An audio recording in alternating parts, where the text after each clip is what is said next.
이 새벽 예배 자리로 나오신 모든 성도님들을 주님의 이름으로 환영하며 축복합니다. 다 함께 사도신경 낭독하심으로 신앙 고백 드리겠습니다. 전능하사 천지를 만드신 하나님 아버지를 내가 믿사오며 그 외아들 우리 주 예수 그리스도를 믿사오니 이는 성령으로 잉태하사 동정녀 마리아에게 나시고 본디오 빌라도에게 고난을 받으사 십자가에 못 박혀 죽으시고 장사한 지 사흘 만에 죽은 자 가운데서 다시 살아나시며 하늘에 오르사 전능하신 하나님 우편에 앉아 계시다가 저리로서 산 자와 죽은 자를 심판하러 오시리라. 성령을 믿사오며 거룩한 공예와 성도가 서로 교통하는 것과 죄를 사하여 주시는 것과 몸이 다시 사는 것과 영원히 사는 것을 믿사옵나이다.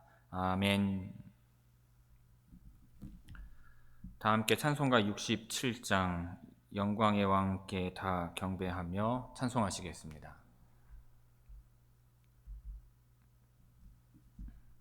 찬송가 67장입니다.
오늘 새벽 우리에게 주시는 하나님의 말씀은 사무엘상 8장 10절에서 22절까지의 말씀입니다.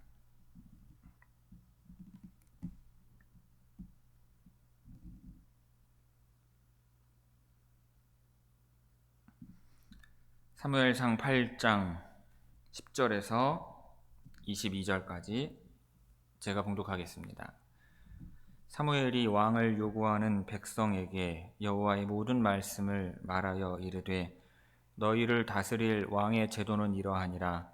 그가 너희 아들들을 데려다가 그의 병거와 말을 어거하게 하리니 그들이 그 병거 앞에서 달릴 것이며 그가 또 너희의 아들들을 천부장과 50부장을 삼을 것이며 자기 밭을 갈게 하고 자기 추수를 하게 할 것이며 자기 무기와 병거의 장비도 만들게 할 것이며 그가 또 너희의 딸들을 데려다가 향료 만드는 자와 요리하는 자와 떡 굽는 자로 삼을 것이며 그가 또 너희의 밭과 포도원과 감람원에서 제일 좋은 것을 가져다가 자기의 신하들에게 줄 것이며 그가 또 너희의 곡식과 포도원 소산의 11조를 거두어 자기의 관리와 신하에게 줄 것이며 그가 또 너희의 노비와 가장 아름다운 소년과 나귀들을 끌어다가 자기 일을 시킬 것이며 너희의 양떼의 10분의 1을 거두어 가리니 너희가 그의 종이 될 것이라. 그날에 너희는 너희가 택한 왕으로 말미암아 부르짖되 그날에 여호와께서 너희에게 응답하지 아니하시리라 하니 백성이 사무엘의 말 듣기를 거절하여 이르되 아니로소이다. 우리도 우리 왕이 있어야 하리니 우리도 다른 나라들 같이 되어 우리의 왕이 우리를 다스리며 우리 앞에 나가서 우리의 싸움을 싸워야 할 것이니이다 하는지라. 사무엘이 백성의 말을 다 듣고 여호와께 아뢰매 여호와께서 사무엘에게 이르시되 그들의 말을 들어 왕을 세우라 하시니 사무엘이 이스라엘 사람들에게 이르되 너희는 각기 성읍으로 돌아가라 하니라. 아멘. 이 새벽 말씀을 통해 주시는 은혜가 함께 하시는 모든 분들 위해 충만하게 임하기를 바랍니다. 사무엘은 하나님의 지시에 순종하여서 백성들에게 왕정제도의 부정적인 요소에 대해 가르쳤습니다. 그럼에도 백성들이 계속해서 왕을 세워줄 것을 요구하니 사무엘이 승낙하는 것을 볼 수가 있습니다. 먼저 10절에서 18절은 사무엘이 왕정제도의 부정적인 요소를 설명하는 내용입니다. 우선 사무엘은 왕이 세워지면 왕이 백성의 아들들을 징집할 것이라고 말합니다. 징집된 아들들이 해야 할 일은 말을 모는 것과 병거를 모는 것과 그 병거 앞에서 달리는 것입니다. 병거와 말을 어거한다는 것은 병거와 말을 모는 것을 말합니다. 왕은 백성의 아들들을 징집해서 1000명의 군사를 지휘하는 1000부장, 50명의 군사를 지휘하는 50부장을 삼을 것입니다. 또한 왕이 소유한 농토에서 일할 일꾼을 백성의 아들들 가운데에서 데려올 것이고 전쟁에 필요한 무기와 병거를 만들기 위해 백성의 아들들을 불러 모을 것입니다. 아들뿐만 아니라 딸들도 왕에게 차출되어서 왕을 위한 일들을 하게 될 것입니다. 딸들은 향료 제조와 요리, 빵 굽는 일에 그들의 노동력을 착취당할 것입니다. 왕정으로 인하여 계급이 나뉘고 백성이 지배당하는 결과가 나타나게 되는 것입니다.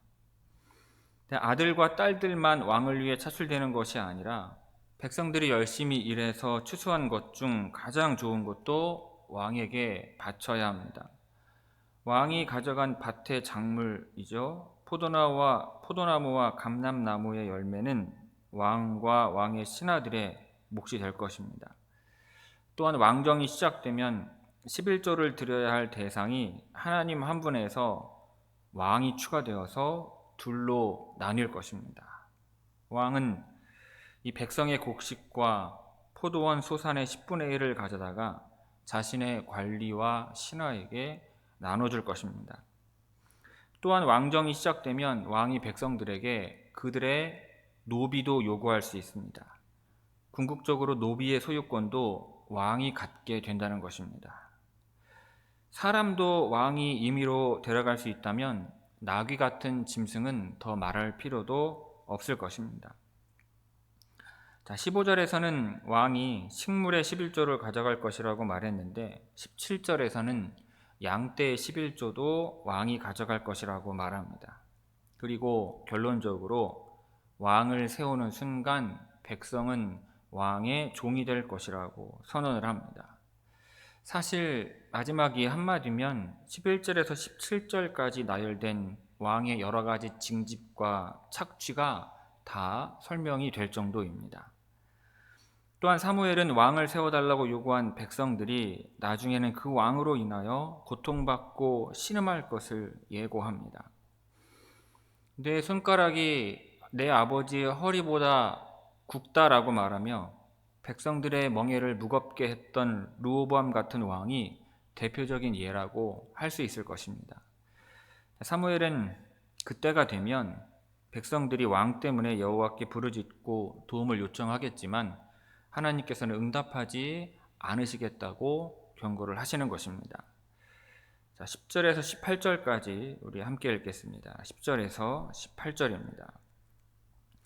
사무엘이 왕을 요구하는 백성에게 여호와의 모든 말씀을 말하여 이르되 너희를 다스릴 왕의 제도는 이러하니라. 그가 너희 아들들을 데려다가 그의 병거와 말을 어거하게 하리니 그들이 그 병거 앞에서 달릴 것이며 그가 또 너희의 아들들을 천부장과 오십부장을 삼을 것이며 자기 밭을 갈게 하고 자기 추수를 하게 할 것이며 자기 무기와 병거의 장비도 만들게 할 것이며 그가 또 너희의 딸들을 데려다가 향료 만드는 자와 요리하는 자와 떡 굽는 자로 삼을 것이며 그가 또 너희의 밭과 포도원과 감람원에서 제일 좋은 것을 가져다가 자기의 신하들에게 줄 것이며 그가 또 너희의 곡식과 포도원 소산의 11조를 거두어 자기의 관리와 신하에게 줄 것이며 그가 또 너희의 노비와 가장 아름다운 소년과 나귀들을 끌어다가 자기 일을 시킬 것이며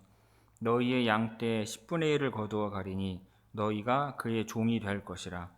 그날에 너희는 너희가 택한 왕으로 말미암아 부르짖되 그날에 여호와께서 너희에게 응답하지 아니하시리라 하니. 아멘. 이어서 19절에서 22절은 그럼에도 왕을 세워달라고 요구하는 내용입니다. 백성들은 사무엘의 말을 거절했는데 이것은 사무엘이 전한 하나님의 말씀에 순종하기를 거절한 것과 같습니다. 그들은 사무엘에게 아니로소이다 라고 딱 잘라 말하면서 왕을 세워주기를 다시금 요구하였습니다. 자, 5절에서 이스라엘의 장로들은 다른 나라와 같이 왕을 세워달라고 요청을 하였는데 20절을 보면 더 직접적으로 다른 나라처럼 되고 싶다고 말을 합니다. 우리도 다른 나라들과 같이 되어 라고 하였는데 택하신 족속이요 왕같은 제사장들이요 거룩한 나라요 그의 소유된 백성이라고 하는 지위를 박차는 발언인 것입니다. 이스라엘은 이제 눈에 보이지 않는 하나님이 그들을 위해 싸워주시는 것보다 눈에 보이는 인간 왕이 그들을 위해 싸워주는 것을 더 원하고 있는 것입니다. 자, 이에 사무엘은요 이와 같은 백성들의 말을 하나님께 아뢰었습니다. 그러자 하나님께서는 백성들의 말을 들어주어 왕을 세워주라고 다시 한번 말씀하십니다. 자, 자신들의 뜻을 관찰한 백성들은 사무엘의 말을 듣고 이제 만족하며 각 성읍으로 돌아가는 것입니다. 자, 19절에서 22절까지 우리 함께 읽겠습니다. 19절에서 22절입니다. 백성이 사무엘의 말 듣기를 거절하여 이르되 아니로소이다. 우리도 우리 왕이 있어야 하리니 우리도 다른 나라들 같이 되어 우리의 왕이 우리를 다스리며 우리 앞에 나가서 우리의 싸움을 싸워야 할 것이니이다 하는지라. 사무엘이 백성의 말을 다 듣고 여호와께 아뢰매 여호와께서 사무엘에게 이르시되 그들의 말을 들어 왕을 세우라 하시니 사무엘이 이스라엘 사람들에게 이르되 너희는 각기 성읍으로 돌아가라 하니라. 아멘. 성도 여러분, 사무엘이 백성들에게 가르쳐준 왕의 제도는 결국 자신들이 택한 왕의 종이 되겠다는 것이었습니다. 이처럼 하나님을 떠난 사람은 자기중심적인 존재가 되어서 자신의 죄된 욕망을 위해 살며 결국 그 욕망의 종노릇하며 살아갈 수밖에 없는 것입니다. 그렇게 예수 그리스도께서는 이 땅에 오셔서 십자가에 달려 죽으심으로 죄와 욕망에 휘둘려 살아가던 우리를 그 죄와 욕망으로부터 건져내 주신 것입니다. 그뿐 아니라 믿음으로 우리를 당신 안에 있게 하심으로 주님의 종이 되게 하셨습니다. 그러므로 우리는 더 이상 죄와 욕망의 노예가 아니라 이제는 주님의 종의 신분인 것입니다. 그렇다면 믿음으로 주님과 연합하여 주님의 종된 자들은, 주님의 종된 우리들은 누구를 위해 살아가는 것이 마땅하겠습니까? 바로 우리를 대신해 죽었다가 살아나신 예수 그리스도를 위해 살아가는 것이 마땅한 것입니다. 주님을 위해 살아간다는 것은 날마다 자기를 부인하며 자기 십자가를 지고 살아가는 것을 의미합니다. 날마다 자기의 죄성을 십자가에 못 박아야 하는 것입니다. 주님은 이렇게 말씀하셨습니다. 너희가 육신대로 살면 반드시 죽을 것이로되 영으로서 몸의 행실을 죽이면 살리리라고 말씀하신 것입니다. 그렇게 주님을 위해 살았던 바울은 이렇게 고백한 것입니다. 나의 자랑을 두고 단언하노니 나는 날마다 죽노라. 여러분, 우리는 모두 이와 같은 고백을 하며 살아야 할 것입니다. 하나님은 자신들을 위해 왕을 세워달라고 하는 이스라엘의 요구를 허락하셨습니다. 그런데 여러분, 왜 그러셨을까요? 어쩌면 그들로 하여금 하나님 없는 삶이 얼마나 비참하고 궁핍한지를 직접 깨닫고 돌아오기를 위함인지 모릅니다. 이처럼 하나님은 종종 우리를 내버려 두십니다. 하나님 없이 자신의 그릇된 욕망을 따라 살아가려고 할 때 주님은 우리를 죄 가운데 내버려 두실 때가 있는 것입니다. 그러나 주님을 위해 살지 못하고 자신의 욕망을 따라 살아갔을지라도 우리는 주님의 종으로서 다시 돌이켜 주님을 위해 살아가야 할 것입니다. 그러므로 날마다 주님께 이렇게 간구하시길 바랍니다. 주님, 오늘도 제 삶에 친히 간섭하시고 친히 인도해 주옵소서. 성도 여러분, 우리는 예수 그리스도의 종의 신분입니다. 주님의 종이기에 우리는 살아도 주님을 위해 죽고 죽어도 주님을 위해 죽는 것입니다. 왜냐하면 우리는 사나 죽으나 주님의 것이기 때문입니다. 그러므로 세상의 종이 아니라 주님의 종으로서 주님 주시는 구원과 평강의 은혜를 누리며 살아가는 모든 성도님들 되시기를 주님의 이름으로 축원합니다. 기도하겠습니다.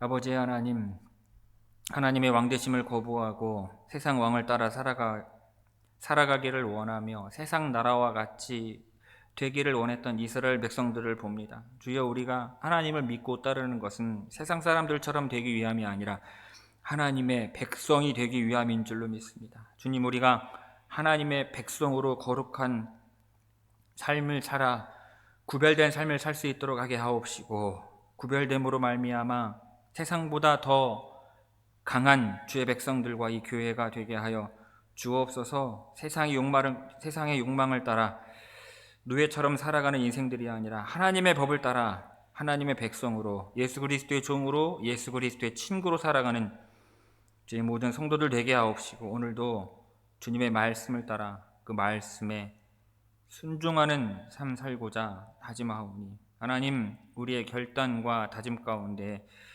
하나님의 능력과 지혜락하여 주셔서 담대함으로 말씀을 따라 살아가는 주의 성도들 되게 하옵소서. 오늘도 변함없이 교회를 위하여 기도하고 가정과 자녀들과 일터를 위하여 기도하오니 우리 교회의 변화와 확장 가운데 하나님의 인도하심과 은혜의 역사가 있게 하옵시고, 가정과 일터도 하나님의 도우심과 인도하심과 보호하심이 있게 하여 주옵소서. 감사와 찬양과 영광을 아버지 하나님께 올려드리오며 이 모든 말씀 예수님의 이름으로 기도하옵나이다. 아멘. 하늘에 계신 우리 아버지여, 이름이 거룩히 여김을 받으시오며 나라가 임하시오며 뜻이 하늘에서 이루어진 것 같이 땅에서도 이루어지이다. 오늘 우리에게 일용할 양식을 주시옵고 우리가 우리에게 죄 지은 자를 사하여 준 것 같이 우리 죄를 사하여 주시옵고 우리를 시험에 들게 하지 마시옵고 다만 악에서 구하시옵소서. 나라와 권세와 영광이 아버지께 영원히 있사옵나이다. 아멘.